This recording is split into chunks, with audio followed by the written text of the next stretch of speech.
नमस्कार साथियों, आज आप देख रहे हैं कैसे माहौल में हैं हम। पूरा विश्व जहां महामारी से जूझ रहा है, बच्चा बच्चा परेशान है।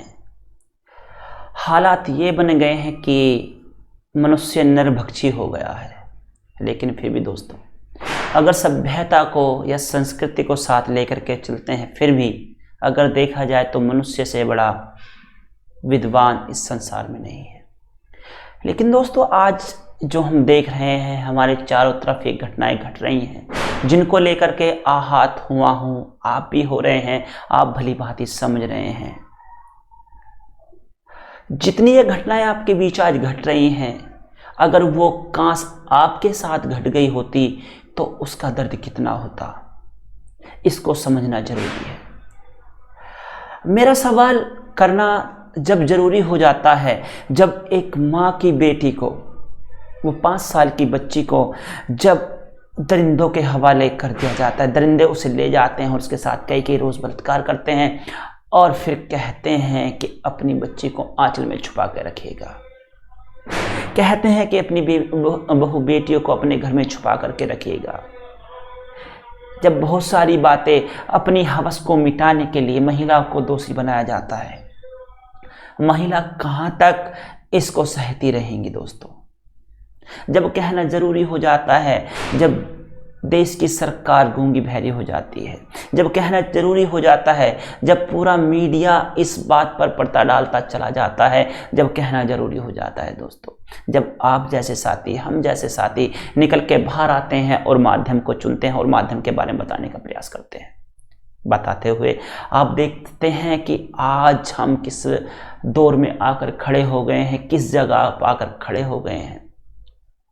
आप समय समय पर देखते हैं, हर रोज़ ऐसी बहुत सारी घटनाएं घटती हैं जिन पर रोज़ पर्दा डाल दिया जाता है।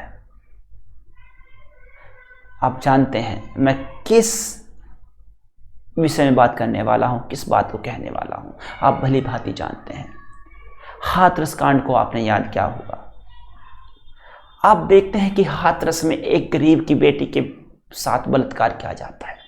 4 हैवान लोग एक विशेष वर्ग से होते हैं, एक दलित की बेटी के साथ में गैंग रेप किया जाता है,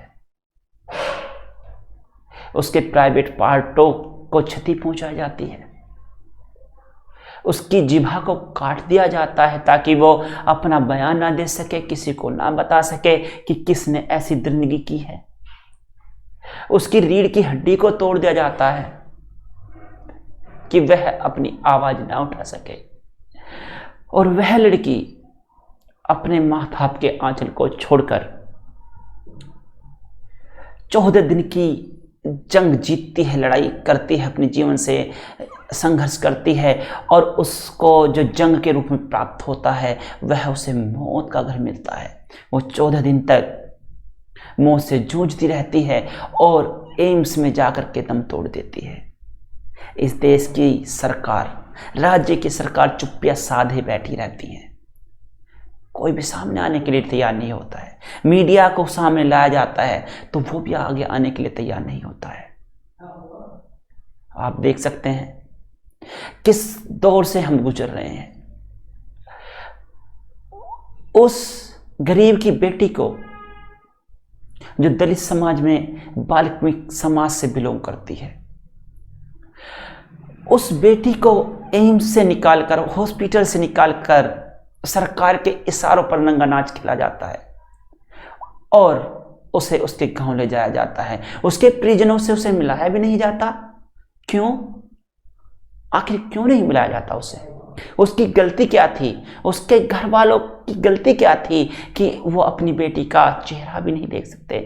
अंतिम संस्कार के समय वो अपनी बेटी का चेहरा भी नहीं देख पाते हैं और उसे शासन और प्रशासन के इशारों पर पुलिस खुद ही दाह संस्कार कर देती है। सारे सबूत मिटा दिए जाते हैं, संविधान की हत्या हो जाती है, कुछ नहीं बचता है दोस्तों। अगर हालात इस तरह से चलते रहेंगे तो इस देश के अंदर ना तो पुलिस प्रशासन की जरूरत हो जाती है, ना ही हाई कोर्ट की जरूरत हो जाती है और ना ही सुप्रीम कोर्ट की जरूरत हो जाती है। दोस्तों, क्या होगा ऐसे सुप्रीम कोर्ट से जो इन सभी बातों को देख करके पर्दा डाल देता है? क्या होगा हाई कोर्ट से जो इन बातों पर अपनी बात नहीं रख सकता है? क्या होगा उस पुलिस प्रशासन से जो खुद पुलिस प्रशासन दोषियों के साथ खड़ा हो जाता है? और राज्य की सरकार कहती है कि हम पीड़ितों को 25 लाख रुपए देते हैं। क्या 25 लाख रुपए से आपने उसकी जिंदगी का सौदा कर दिया है? आप 25 लाख रुपए दे क्यों रहे हैं? क्या उन दोषियों को बचाना चाहते हैं, या वो बेटी को आप 25 लाख में खरीद लेते हैं? अगर आप खरीद भी लेते हैं तो फिर भी आपका हक नहीं बनता कि आप उसे मार दें। आप फिर भी चाह कर नहीं मार सकते हैं। अगर आप ऐसा करते हैं तो फिर से आप संविधान की हत्या कर देते हैं। हो क्या रहा है? मैं प्रशासन से कहता हूं, मैं राज्य सरकार से कहता हूं, मैं केंद्र सरकार से कहता हूं कि 25 लाख रुपए तो आपको देने ही चाहिए उस फैमिली के लिए जो आज इतनी पीड़ित हो गई है। लेकिन आप इन 25 लाख की आड़ में आकर के दोषियों को नहीं बचा सकते हैं। आपको उन पर भी सुनिश्चित कार्रवाई करनी चाहिए, लेकिन आप दोषियों को बचाते हुए जा रहे हैं। चाहते क्या हैं आप? अगर ये आपका नजरिया है तो देख लीजिएगा, रिजल्ट आ चुका है। अभी हाथरस का जो हाथरस में चिता जली है उसकी राख से निकलता हुआ धुआं शांत नहीं हुआ है। लेकिन दूसरी घटना बलरामपुर में घट जाती है। फिर से एक बलरामपुर की लड़की के साथ में रेप हो जाता है, गैंग रेप हो जाता है उसके साथ में, जिसमें से 2 को पकड़ भी लिया जाता है। कब तक ये चलता रहेगा? जाति के नाम पर, धर्म के नाम पर कब तक ये चलता रहेगा? दोस्तों, मैं तो यही कहूंगा कि अगर ऐसा जंगल राज आप चाहते हैं तो ना तो इस देश में पुलिस की जरूरत हो जाती है, ना हाई कोर्ट की जरूरत होती है, ना यहाँ पर सुप्रीम कोर्ट की जरूरत हो जाती है, क्योंकि इनके पैरों में भी बेड़ियां पड़ चुकी हैं। अगर ये सरकार की नाकामियों पर ही पर्दा डाल देती हैं तो फिर ये हमारे किस काम की रह जाती है? बहुत दर्द होता है दोस्तों। आप समझते हैं, भली बात है, सब कुछ समझते हैं। आप देख रहे हैं जिस चीज को लेकर के एक्सपोज मीडिया को करना चाहिए वो आप अपने फोनों से करने लगे हैं। आप व्हाट्सएप टू व्हाट्सएप भेजने लगे हैं। शुक्र है कि आपके पास में अब सोशल मीडिया है। सोशल मीडिया से आप बहुत सारी बातों को उजागर कर देते हैं। लेकिन आप देख सकते हैं जो भारत का 4th स्तंभ कहा जाता है वो ही गुलाम हो जाता है, जो बिल्कुल आप जानते हैं स्वतंत्र है, और फिर भी आप उसको देखते हैं कि वो स्वतंत्र होने के नाते कहीं ना कहीं उसके पैर बंधे हुए हैं, वह गुलाम है। ये बहुत ज्यादा जरूरी हो जाता है दोस्तों, आपको ये सब बातें समझनी पड़ेंगी। घर से बेटियों का निकलना दुश्वार हो गया है। अगर जाएं तो बेटियां कहां जाएं? कैसे अपने आप को बचा पाएं? कौन उनकी सुरक्षा की गारंटी लेता है? अगर एक बलात्कार हो जाने के बाद में एक लड़की डाकू बन जाती है और फिर वो 22 सुंदरिंदों को गोली मार देती है जिन्होंने बलात्कार किया था, उस वीरंगना को डाकू कहा जाता है। कैसा देश है ये? कैसी मानसिकता है? जब उसके साथ 22 लोग बलात्कार करते हैं तब वह गलत नहीं होता, लेकिन जब वह आकर के अपना बदला लेती है तो वह एक दोष कहलाया जाता है, अपराध कहलाया जाता है।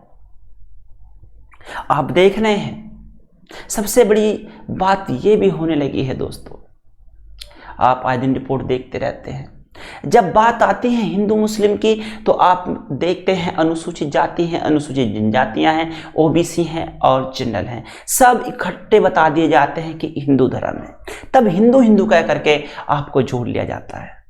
और जब बात आती है जनरल समाज से निकले उन दरिंदों की जो दलित बेटियों के साथ में अत्याचार करते हैं, दलितों को मारते पीटते हैं, फिर दलित दलित हो जाता है, अनुसूचित अनुसूचित हो जाती है, अनुसूचित जनजाति अनुसूचित जनजाति हो जाती है, चमार वाल्मीकि खटीक धोबी नाई कसाई हो जाता है। जब हिंदू ही धर्म खुद कहता है कि ये लोग दलित हैं, फिर हिंदू है कौन? कहना क्या चाहते हैं आप लोग? आप देख रहे हैं अपराधियों के पक्ष में श्रवण परिषद आ चुकी है, पक्ष में आ चुकी है। आप देख सकते हैं जिसे कहा जाता है कि हिंदू धर्म की, इसे कहते हैं कि ये रीढ़ है, वो ही दरिंदों के पक्ष में आना चाहता है। वो कहता है कि हम पक्ष में हैं। अब आप बताइएगा फिर आपके साथ में क्या होगा? क्या लागू करना चाहते हैं आप? यहाँ पर संविधान की सीधे सीधे तौर पर आप हत्या करना चाहते हैं, आप कर चुके हैं। बेटियों के साथ में आज दिन बलात्कार हो रहे हैं। पिछले 3 दिन में 3 रेप केस हो चुके हैं, लेकिन सोशल मीडिया नहीं बताती है। प्रधानमंत्री साहब मन की बात करते हैं, लेकिन बेटियों के दर्द की बात नहीं करते, युवाओं की बात नहीं करते। प्रदेश के मुख्यमंत्री घंटा बजाने की बात करते हैं, लेकिन बेटियों के दर्द की बात नहीं करते। पूरी मीडिया मूक हो जाती है।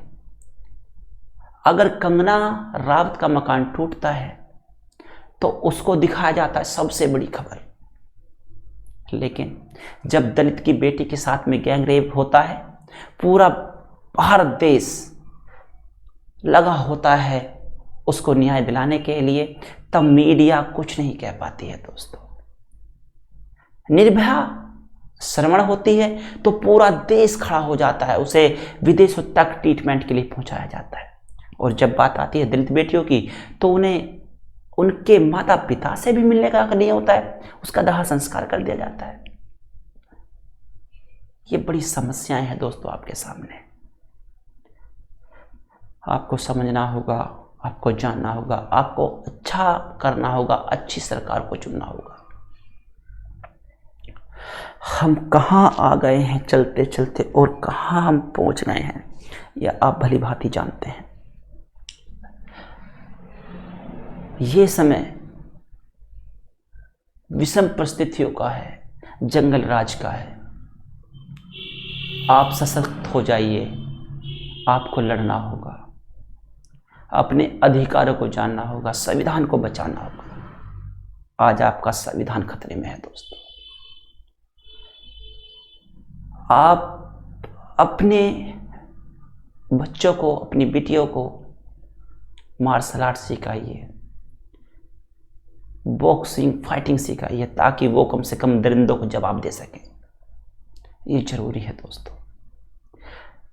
आप लाइसेंस लीजिए, अगर वो पूछते हैं कारण कि क्या कारण है, तो कहिएगा अपनी बेटी की सुरक्षा के लिए ले रहा हूं, क्योंकि सुरक्षा सरकार यहां पर नहीं दे पाती है। मैं अंतिम शब्दों में यही कहूंगा, अगर इस तरह का माहौल इस देश में बना रहना चाहता है या आप रखना चाहते हैं, तो ना यहाँ पर हाई कोर्ट की जरूरत है, ना यहाँ सुप्रीम कोर्ट की जरूरत है, और ना यहाँ पर पुलिस प्रशासन की जरूरत है। दोस्तों, हमसे कहीं अच्छे तो जंगल में रहने वाले प्राणी हैं, खुशी खुशी रह लेते हैं। तो दोस्तों, आप समझते हैं क्या हो रहा है, आप आगे आइएगा, करिएगा, आप समझ सकते हैं इन सारी बातों को। दोस्तों, तुरंत तो बहुत है, मैं कम समय लूँगा। आपको ये बातें अगर अच्छी लगती हैं तो आप इन्हें आगे तक भी पहुंचाइएगा। फिर मिलते हैं अगली किसी वीडियो के साथ में। इस दुखद घड़ी में आपसे किसी तरह का मैं अनुरोध करना नहीं चाहूँगा दोस्तों, आप समझ सकते हैं। चलिएगा दोस्तों, गुड बाय। फिर मिलते हैं आपसे अगली वीडियो के साथ में। तब तक के लिए नमस्कार।